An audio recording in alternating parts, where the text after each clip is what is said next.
Do you think that the introduction of artificial intelligence and the displacement of certain corporate activities, the sort of disintermediation, the idea that software might be rendered obsolete, do you think that that changes the story of how you invest in any way?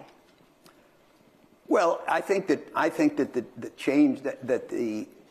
changes that are underway today, and in particular the introduction of AI, render the world much less predictable than at any time, probably any time ever, and certainly any time in my lifetime. Most people in the investment business decide their course of action based on what they think is going to happen.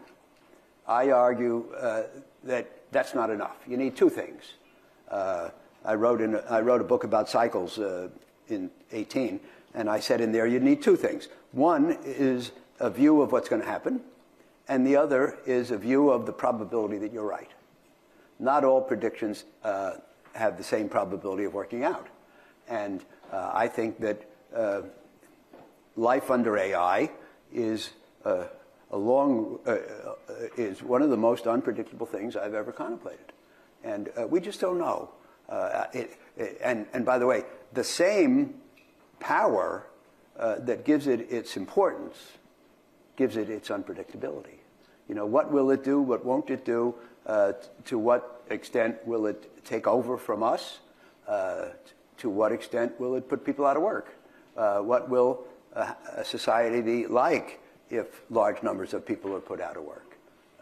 We've never contemplated questions like these. Which is a reason why I think people are concerned about the concentration of certain types of investments by private fund managers, that the lack of transparency is making people uneasy. A sense of they're not sure how those loans were made. Is there anything in the way in terms of the leverage or the covenants that were used that makes you think maybe we're getting to the end of a cycle, or that feels a bit frothy, and that people are right to say maybe there needs to be a washout?